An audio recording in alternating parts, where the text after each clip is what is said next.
Retour chez nous, le ministre en charge des infrastructures fait le constat de l'état de nos routes en cette période de saison des pluies. Sur la RN7 et la RN9, des équipes techniques sont à pied d'œuvre pour la reprise du trafic. Pour le cas de Bama, le trafic est à nouveau ouvert depuis hier 10 août grâce au montage d'un pont mobile. Le point sur les travaux avec Hassan Gourabou et Kadouro Menki.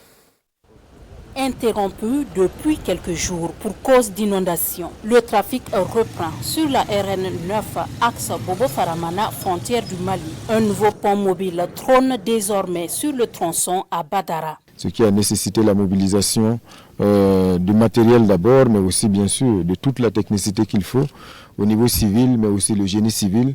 Aujourd'hui, déjà les véhicules qui ne sont pas des poids lourds, les poids légers et d'un certain tonnage peuvent déjà traverser en attendant d'autres interventions pour consolider l'ouvrage afin que les poids lourds qui attendent de part et d'autre puissent aussi traverser cet ouvrage de franchissement-là. Les activités étaient arrêtées.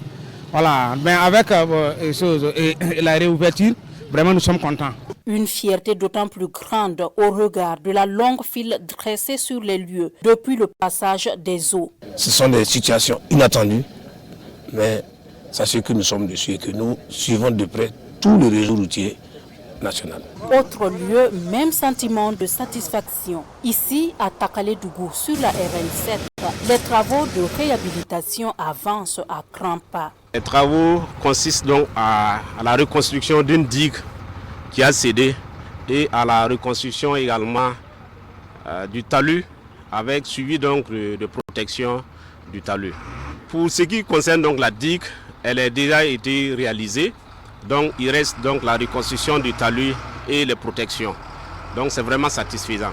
Après Takaledougou et le pont Badara de Bama, les équipes techniques vont mettre le cap sur l'axe Bobo-Orodara pour le montage d'un autre pont mobile en vue de renforcer le pont Badara de Orodara. Le matériel est déjà sur place et les travaux vont débuter incessamment. Foi du ministre en charge des infrastructures.